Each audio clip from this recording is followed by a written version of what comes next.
Olá, amigos. Sejam bem-vindos ao canal Contos de Anhui. Vamos continuar com os relatos da Segunda Era. Neste vídeo veremos mais sobre as mudanças no mundo depois da derrota de Mowach e como os vampiros se adaptaram sem seu mestre.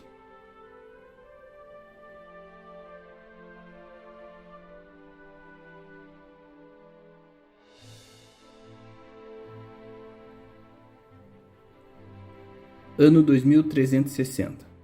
Fazem 100 anos desde a queda do Senhor dos Vampiros, Mowach. A paz retornou ao mundo de forma geral, com baixa atividade sobrenatural.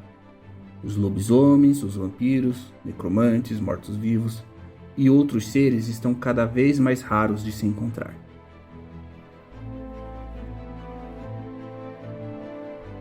A única notável exceção é o reino de Vilkas, Senhor dos Lobisomens, onde eles ainda vagam livres, mas os conflitos eram relativamente baixos. O país dos lobisomens foi nomeado de Volganor por Vilkas, devido ao povo volgariano que domina essas terras. Vilkas estava fazendo um aceno aos homens comuns.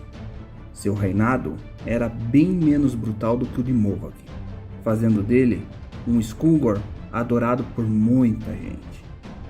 Vilkas é vaidoso. Ele gosta de ouvir o povo aclamando o seu nome. Vilkas, Vilkas, Vilkas, Vilkas, Vilkas, Vilkas, Vilkas. Uma estranha calmaria pairava entre os homens e os elfos com os lobisomens. Os lobisomens comuns estavam mudando seu padrão de comportamento e caçando cada vez mais durante as noites de lua cheia. Os homens e os elfos, naturalmente, passaram a evitar as noites de lua. Enquanto aqueles que eram contrários a Vilkas se escondiam em pequenas vilas livres, onde eles tinham paz. Estas vilas eram fortemente protegidas. Os lobisomens que se aproximavam eram abatidos, mas longe dessas vilas, eles não eram ameaçados.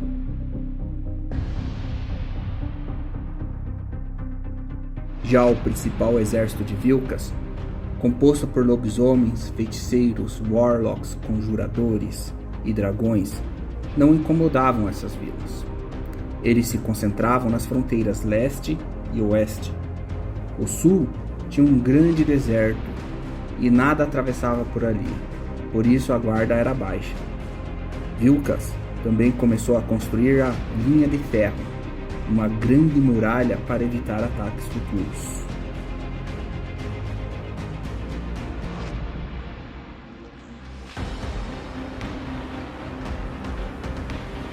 Mas ainda existem vampiros em Volganor, e eles não tinham paz.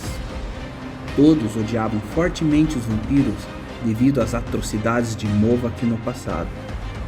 De fato, era mais fácil um homem comum andar durante a noite sem ser incomodado por lobisomens do que um vampiro fazer o mesmo. Por esta razão, esses vampiros deixaram a civilização e foram para as montanhas. Muitos ninhos de vampiros selvagens estavam surgindo nas regiões montanhosas de Volganor, locais que agora são perigosos. Os vampiros eram implacáveis em neutralizar curiosos.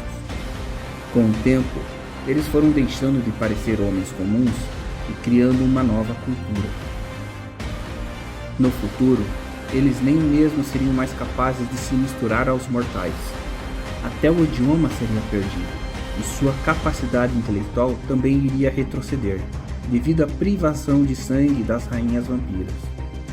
Esses vampiros eram os remanescentes dos vampiros superiores, que precisam do sangue das rainhas vampiras para manter seu intelecto e sua forma física humana.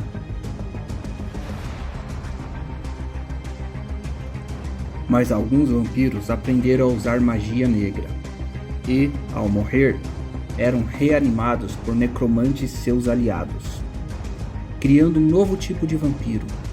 Eles eram os vampiros da quarta geração. Eram mortos-vivos e não precisavam mais de sangue das rainhas. Agora, apenas o sangue humano era capaz de os sustentarem. Mas eles tinham fraquezas. Eles não podem andar sob o sol, pois o sol os enfraquece tanto que eles podem morrer de verdade. Mas em compensação, no escuro, eles são praticamente invencíveis. Apenas armas abençoadas poderiam matá-los. Quando bem alimentados, eles eram indistinguíveis dos vivos, razão pela qual eles ainda habitavam as cidades, mas sempre ficando longe dos lobisomens, a sua maior ameaça. Devido ao seu grande conhecimento mágico, foram esses vampiros que começaram a mudar a transformação dos lobisomens comuns para as noites de lua cheia, através de uma magia muito forte de alteração e metamorfose. Mas a mudança seria lenta e não afetava os lobisomens mais poderosos.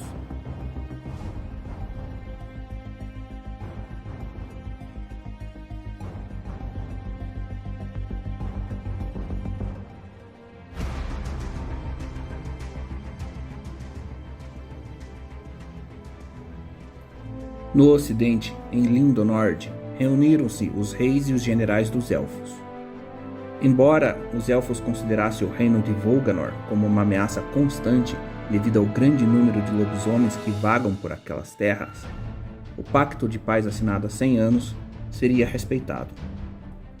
Até porque uma guerra contra pelo menos 3 milhões de lobisomens, mais um número não mensurável de homens comuns leais a Vilkas, seria algo catastrófico.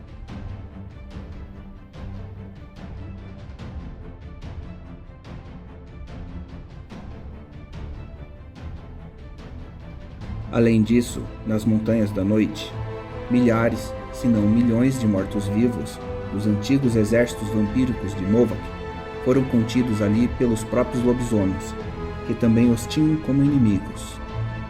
Assim, este era um pacto do medo. O mundo tinha muito medo de atacar Vilkas e acidentalmente liberar aquele mal que fora trancado ali. A única coisa que parecia realmente fora de controle nesses últimos 100 anos era o lobisomem Oleg, o primogênito de Vilkas. Ele não responde a ninguém e tem um espírito assassino incontrolável.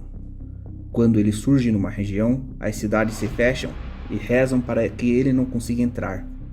Se ele entrar, o banho de sangue será grande. Ele poderia fazer entre 10 e 200 vítimas antes de desaparecer em uma única noite. Nem mesmo outros lobisomens eram poupados. Nada parecia deter a fera. O ódio e a culpa o consumiram totalmente. A tragédia dele parecia não ter fim. Oleg viveu nas florestas de Volganor, entre Moskonov e Gatargo, por mais 355 anos até finalmente ser capturado.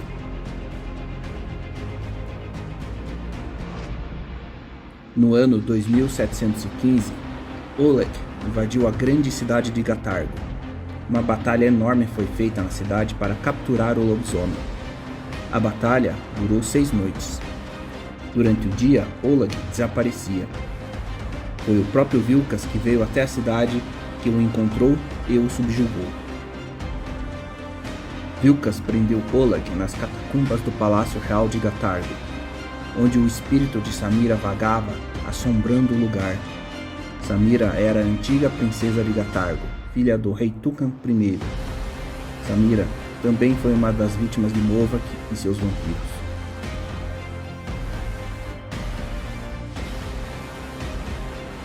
E no ano 2850, os nipônicos são expulsos do continente pelos lobisomens e pelos dragões de Vilkas.